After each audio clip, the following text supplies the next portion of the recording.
Well, hello and welcome to another Faith, Philosophy and Life with me, Mr. Shelton. Do hope that you are doing well. We've got some cute and cuddlies today to look at. And no, I'm not talking about my cute and cuddly toys. I'm talking about these. Let's watch this and then straight into our intro sequence.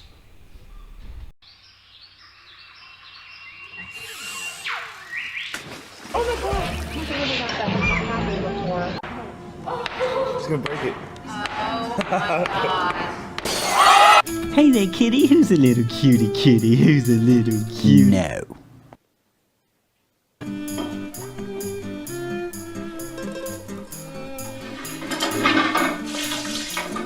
For no reason.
Okay, you let the dog go!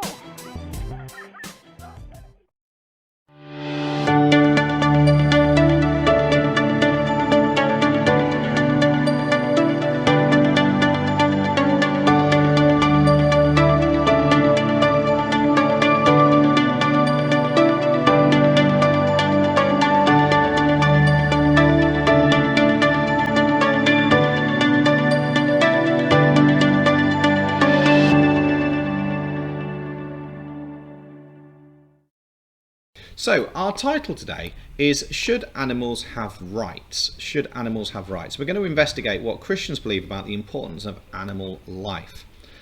Do make sure you've written the title down. Do make sure as we go that you're making any notes you need to and send it through to your teachers. It's going to be good if you can state what's meant by the term animal rights. It's going to be great if you can explain Christian beliefs about animal rights.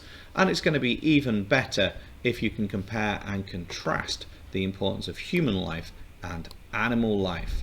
During today's session then we're going to look at cuteness, we're going to look at some main information, how animals are used, an exam question and then a final thought. But because we've got something on animals and cuteness, let's just watch this for a moment.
Okay, so from cuteness, let's go to something slightly more horrific. These are examples of animal testing. I'm sure some of these are images you are familiar with already. So what you've got with this on the top left, you've got animals being used for cosmetic testing, which is where they quite often had makeup put on them and other things to see the effect that it would have, and it would be cute little bunnies that would be tested on as well. There's another very artistic photo of that happening in the middle. Then you've got this chimpanzee. Now this was something that NASA and many other the USSR did as well, where they strapped chimpanzees into swingy sort of, I don't know what you'd call them, but they spin round to try and generate G-force to see what could be done in terms of what you could survive. And monkeys were done with this in the space race in the 50s to sort of demonstrate this and the effect it would have on humans, and quite often they did die, but they said better to kill a monkey than to kill a human. Bottom image in the middle then is a famous scientific image. This has been a mouse that's been genetically adapted to grow a human ear on the back of it. The human ear then gets taken off and put onto a human. This did in fact happen, and the mouse then is killed. All of these are examples of animals serving a purpose for humanity. Whether that's the right thing to do or not is the debate that we're looking at, to be honest, and you've got to be making those decisions yourself. I cannot tell you if I think they're right or wrong. However, I think it's important to be aware of the two different massive divides, which is the medical divide and the cosmetic divide.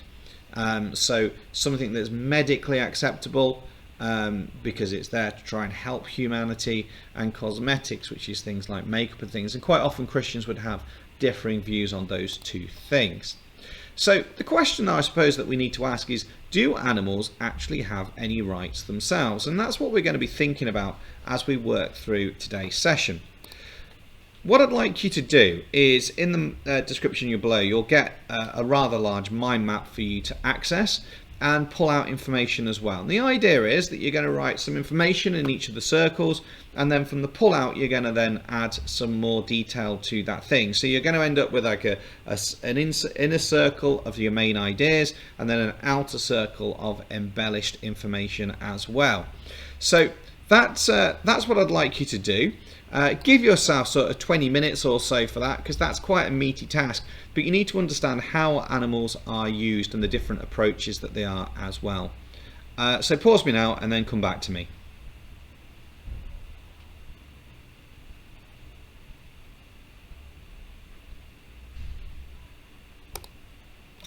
Okay, so we're going to look at some pretty impressive statistics now. Well, maybe not impressive, but you see what I mean.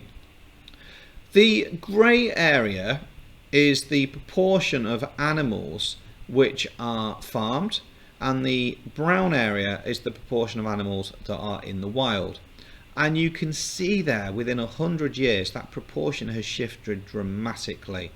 And not just the proportion, the sheer volume, the amount of animals that are being used for farming. Therefore they're living in a lot closer environment, and therefore maybe disease and things could be transported. The thing is, we use animals for all kinds of things: for food, for texture, for labour, for research, for experimentation, for sports, for entertainment, for pets, and it has an impact on the lives of wild animals. I'm going to show you some images now that you might find a little bit shocking. These are examples of intensive farming methods, and I wonder if we are actually even aware of what some of these things look like. So we've got intensive farming for fishing, we've got broiler chickens, we've got chickens that are there just to lay eggs, we've got intensive pig farming. Okay, and you can see the environment that some of these animals live in. Now, can I make it clear that in the UK our rules are actually very good. Some of these images are from overseas, but it's still things that you see in products that end up on our shelves. Here's some more. Here you've got sheep and goats, you've got beef cattle, you've got dairy cattle. These are all examples of industrial style rearing of animals. Does it make it right though? Bit of deforestation there as well. So if you think about the advantage of being a vegetarian, or even reducing meat consumption, you've got all of these here. Lots of different reasons. Maybe pause me now and just make a note of reasons why some people might think they should be vegetarians. So pause me now.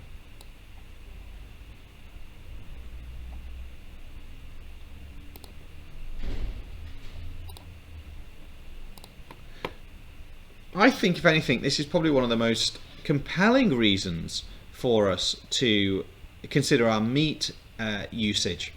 And that's because when you feed an animal, it uses a lot of energy. But the question is, what energy do you get out? So as a human, if you use that animal, whether that's through eating it or drinking its milk, what percentage of plants convert to energy?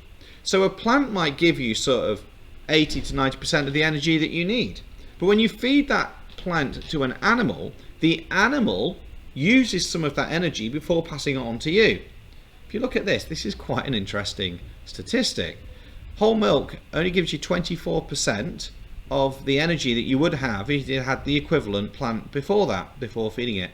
All the way down to beef, where it's only 1.9% of the 1.9% of the energy that you get through eating the meat that you would do if you ate if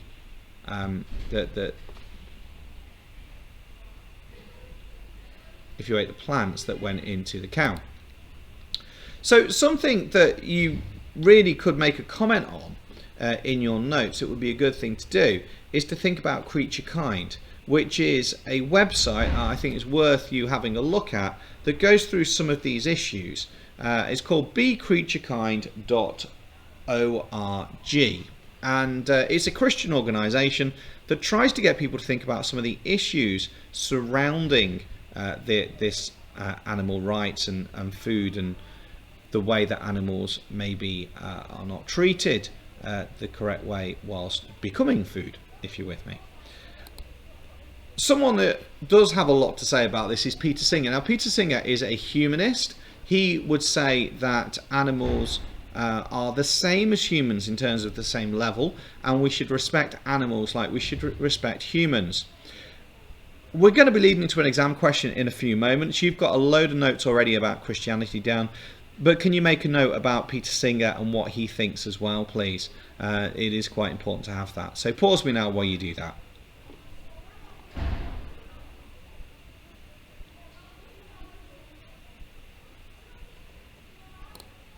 Okay, so this is our exam question for the day. Performing experiments on animals is always wrong. Performing experiments on animals is always wrong.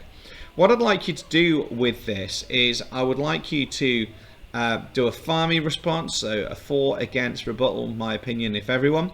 So you need to know why some people might agree, some people might disagree, your opinion, maybe a humanist viewpoint using Peter Singer, using some quotes. You must have some quotes in there as well. So give yourself 12 minutes, pause me, and come back to me when you're done.